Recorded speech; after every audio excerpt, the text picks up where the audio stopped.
আসসালামু আলাইকুম, সবাই কেমন আছেন? আর একটা নতুন ভিডিওতে সবাইকে স্বাগতম। একটা সুন্দর একটা জায়গায় আছি, আপনাদেরকে জায়গাটা দেখাবো জন্য ভিডিওটা অন করলাম। চলেন জায়গাটা দেখি, আপনাদেরকে দেখাই। বন্ধুরা, আমরা এই মুহূর্তে আছি দিনাজপুর জেলার পার্বতীপুর থানা এবং খোলাহাটির ঠিক মাঝখানে।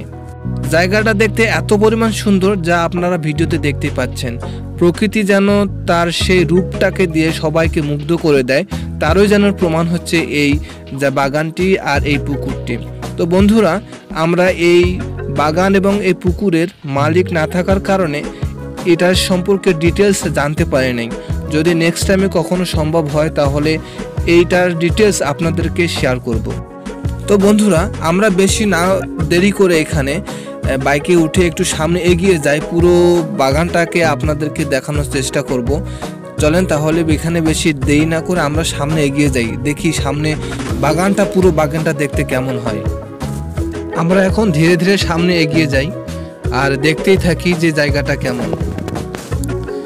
আসলে যখন আপনি বাইকে একটা জায়গা থেকে আর একটা জায়গায় ভ্রমণ করবেন তখন অনেক প্রতিবন্ধকতা দেখা দেয়, যেমন রাস্তার ধরন।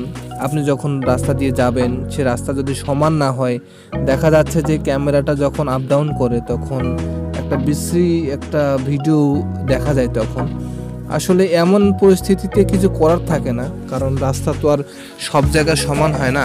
এই কারণে আমাদের মাঝে মাঝে ক্যামেরাগুলো অনেকটা আপ ডাউন করে, যা ভিডিওটাকে একটা অন্যরকম ফিল দেয়। তো বন্ধুরা, রাস্তাটা দেখতেই পাচ্ছেন, দুই ধারে কিন্তু একই রকম বাগানগুলো, মানে এগুলো হচ্ছে কিন্তু হাতে লাগানো, এমনিতে না, প্রকৃতিক দেয়া এই গাছগুলো না, এটা হচ্ছে তো আপনাদের লাগানো, সবাই সারিবদ্ধ, সবগুলো গাছ সারিবদ্ধভাবে লাগানো। এখানে এই পুকুরের অপোজিট পাশে যেমন গাছগুলো দেখতে পাচ্ছেন, ঠিক তেমনই ওই পরবর্তী যে গাছের সারিগুলো দেখা যাচ্ছে পুকুরের ওই সাইডে, সেমভাবে লাগানো হচ্ছে এই গাছগুলো।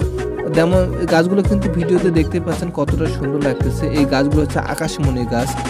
এই গাছগুলোর পাতাগুলো এতটাই ঘন হয়, ঘন হওয়ার কারণে প্রচণ্ড ছায়া হয়। কিন্তু ঠিক লিচুর গাছের মতো, লিচু গাছ যেমন ঘন ঘন পাতা, তেমনি এই গাছগুলোরও ঠিক একই রকম পাতা। তো বন্ধুরা, আপনারা ভিডিওতে দেখতে পাচ্ছেন দুই ধারে যে গাছগুলো কত সুন্দরভাবে, আর মাঝখানে এই পুকুরটা থাকার কারণে আরও জায়গাটা অনেক অনেক সুন্দর লাগতেছে। যদি আপনাদের জায়গাটা ভালো লেগে থাকে অবশ্যই লাইক করতে কখনো ভুলবেন না। আর যদি সবাই আমার বন্ধুরা যারা আছে সবাইকে যদি দেখাতে চান অবশ্যই শেয়ার করবেন। আর এখন আমার যারা এই চ্যানেলে নতুন এসে এই ভিডিওতে দেখছেন, যারা নতুন আছেন অবশ্যই সাবস্ক্রাইব করতে ভুলবেন না, আর বেশি বেশি করে সাপোর্ট করবেন। আর যদি ভিডিওতে কোনো প্রবলেম হয় অবশ্যই কমেন্ট করে জানাবেন, যাতে করে আপনাদের সেই কমেন্টটা দেখে আমি নেক্সট ভিডিওগুলো আরও সুন্দরভাবে আপনাদেরকে উপহার দিতে পারি। তো বন্ধুরা, আমরা এখন ঠিক পুকুরটা শেষ প্রান্তে, আর সামনে হচ্ছে মেন রোড। মেন রোডের উপর দিয়ে একটা ব্রিজ আছে, ব্রিজটা কিন্তু অনেক সুন্দর লাগতেছে। আর এখান থেকে আপনারা যদি নিজের চোখে না দেখেন যে ব্রিজটা কেমন, তাহলে বিশ্বাস করতে পারবেন না। অনেক সুন্দর একটা ব্রিজ, আর জায়গাটাও অনেক সুন্দর। তো বন্ধুরা, ভালো লাগলে অবশ্যই লাইক করবেন, আর সবসময় আমার এই ভিডিওগুলো লাইক দিয়ে পাশে থাকবেন, শেয়ার করতে ভুলবেন না। আসসালামু আলাইকুম।